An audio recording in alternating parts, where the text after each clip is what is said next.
Foam hissed out of the hole and slowly flowed down the cool sides of the aluminum can. Gosha swore softly through his teeth and shook his hand intensely, trying to shake off the drops of beer from it. "Damn it, it's always like this with me," he muttered in disappointment, taking a big sip from the steamed-up jar. Meanwhile, Vasia, with a slight movement of his fingers, opened his beer and did it so skillfully that there was no foam in sight. "How do you do it?" Gosha drawled enviously, looking at his rather grinning friend. Vasily shrugged his thin shoulders and sipped the drink with pleasure. "That's what I understand, a buzz." He even squeezed his eyes shut with pleasure, allowing thick black eyelashes to touch his pale cheeks. Women probably hang on to him like that, Gosha involuntarily thought, looking at his comrade. Vasily was a rather handsome young man, with slightly curly dark hair framing a pale, slightly tired face. Big brown eyes always looked with a light, sly squint, which made it seem that he was about to do something like that. The only thing that slightly spoiled his comeliness was excessive thinness. Vasily's shoulders and knees from this seemed sharp, and his figure itself looked slightly angular. Gosha himself was a rather mediocre young man, with a round, ruddy face and a short, stiff crew cut of light brown hair. The girls never spoiled him with their attention, although perhaps this was partly due to the fact that he did not know how to communicate with them at all. No, of course, Gosha was not a virgin, but he could also be called a favorite of women with a huge stretch. He met Vasia by chance, either in some club, or they were brought together by mutual acquaintances. Admittedly, then he was damn drunk, and was unspeakably surprised to wake up this morning in an unfamiliar house, with an unfamiliar guy. Vasily had already managed to bring beer from somewhere, and George gratefully accepted a cool can of foam drink. When, after the first one, the hangover receded a little, Gosha, a little embarrassed, asked how he got here. His new acquaintance laughed and looking at him with the same sly squint asked, "What, you don't remember anything at all?" At that moment, Gotcher felt embarrassed to admit that Mother Drunken Amnesia had politely visited him this morning, so he mumbled something unintelligible in response. As it turned out later, the new acquaintance lived in an old, rickety house with amenities on the street. The house was tiny and consisted of a dilapidated veranda, a kitchen, and a large room furnished with old-smelling things. Of all the furniture in the room, there was a TV, a sofa, a cot in the corner, a table covered with a worn oilcloth tablecloth, two chairs that either groaned or creaked when someone sat on them. There was also a large, dark wood cabinet in the room. He towered like a giant over everything in this room. "I rent a house for a penny," Vasia explained, waving his hand around his modest dwelling.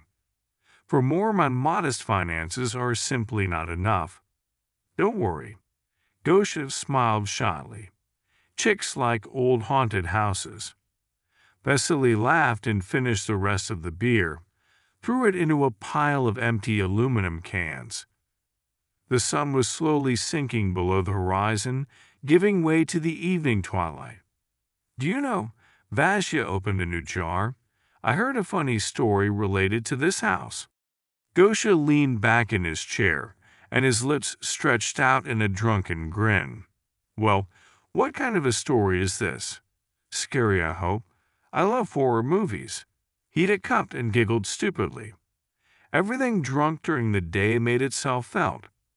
My head was buzzing pleasantly, although my movements now turned out to be sharp and clumsy. Vasia was obviously delighted with such an attentive listener, and almost solemnly began. "They say that once there lived an old woman, an evil, flighty grandmother, who was hated by all the neighbors. This village was small, only 20 yards, Now, of course, everything has been built up here. Come on, I'm not talking about that. So among the villagers, there were rumors that she killed her husband, and his lover in addition, when she caught them doing this very thing in the barn. Vasily grinned and showed a frankly indecent body movement. Gosha giggled drunkenly. Whether it's true or not, no one still knows, but only the neighbors hated and feared her. It was also rumored that she had an evil eye and could cast a spell, so none of the villagers wanted to mess with her once again. There was another trouble in this village, her son. The grandmother doted on him. From childhood she shook over him like a chicken over an egg. Up to the age of 13, she followed him and wiped her snot with a handkerchief. It was said that there was one case when a neighbor boy tripped up her precious son. He fell to the ground and broke his knee in blood. The old woman saw this through the window, ran out of the house, and whipped the offender with her precious son with a twig on the ass to such an extent that this very place was cut in the blood of the kid. That's it. My son grew up spoiled and cruel. While I was a teenager, I tortured animals to death, and as I got older, I switched to people. As soon as the fourth murdered boy was found in the village, the patience of the residents came to an end. They decided to arrange a lynching, gathered the whole village, and headed to the house where this grandmother lives. An angry crowd broke into the house of the murderer, who at that time was sleeping drunk on a cot. The old woman rushed to the village to intercept, covering her sleeping son. She desperately waved her stick, trying to protect the sleeping boy from angry people. But what could a thin, sick old woman do against the crowd? In general, they beat him to death. They say his face is one solid bloody mess left. When the avenged residents left the house, the curses of the grief-stricken old woman were carried after them. The villagers waited with fear for the terrible troubles that their grandmother prophesied to them, but a month passed, and everything was quiet and calm in the village. Emboldened, they decided to visit the old woman's house. Did she die of grief by the hour? They say that when the door was opened, the smell of the house was such that some people lost consciousness. There was something lying on the cot that had once been a young guy. Flies hungrily swarmed in the rotting pieces of meat that became his face. The grandmother herself was nowhere to be seen then. Especially Brave decided to inspect the house. The old woman was found in the closet. She hung herself on an old garden rope. In her blue fingers, she was clutching a photo of her son, and her black lips stretched out in a terrible smile, exposing rotten teeth. After that, the house was boarded up and has since been bypassed. That's such a funny story. Well, you get it. Gosha whistled in surprise. Either you have a cool fantasy or you're a complete psycho since you live here. I think the first. Well, you scared me. I almost shit myself. Do you think I lied? Vasily's face was frozen with an offended expression. Do you think I made it up? Well, yes. Gosha crushed another empty beer can. Tell me also that this grandmother is still hanging in this closet. He laughed drunkenly. Suddenly, there was a soft creaking in the room. Both young men jumped up from their chairs and turned to a large, dark closet. In the light of a slightly swaying light bulb, Gosha was horrified to see the closet door slowly open. Now the dark crack opened 5 centimeters, now 10, now a white, bony hand with wrinkled old woman's skin appeared out of the blackness of the closet. What is it? Gosha could not take his eyes off the terrible sight. Finally, the door opened completely and an old woman entered the room. The grandmother's whitish eyes glared angrily at the guys pressed into the wall. Blackened, thin lips bared, exposing rotten skeletons of teeth.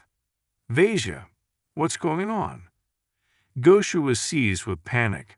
Is this a joke, right? We need to get out of here faster.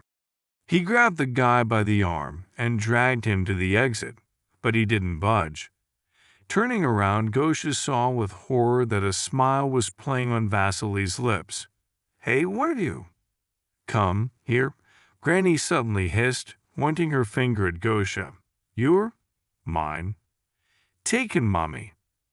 With these words, Vasily forcefully pushed the terrified guy right into the clutching hands of the old woman. "No!" Gosha tried to escape from the bony fingers tightly grasping him, but all his efforts were in vain. The old woman, breathing an unbearable stench on him, dragged the guy into the closet. Gosha turned around with the last of his strength, begging Vasya for help, but he just stood smiling, leaning against the wall. Finally, the old woman dragged her victim into the closet, and the heavy door creaked shut. Vasily stood for a while longer, then walked up to the wooden giant, put his ear to it and listened. From behind the door came a contented slurping. "Soon, Mommy, very soon, I'll bring someone else to you. They will regret that they treated us like this." Having said that, he lay down on the old cot and closed his eyes. Gradually, his body began to decompose, until white bones appeared from under the rags of meat. His beautiful nose seemed to have sunk into his skull. His eyes, like liquid, flowed into the empty eye sockets. Everything was quiet in the house. Only an owl hooted alone, and this sound echoed over the abandoned village from which all the inhabitants disappeared under mysterious circumstances many years ago.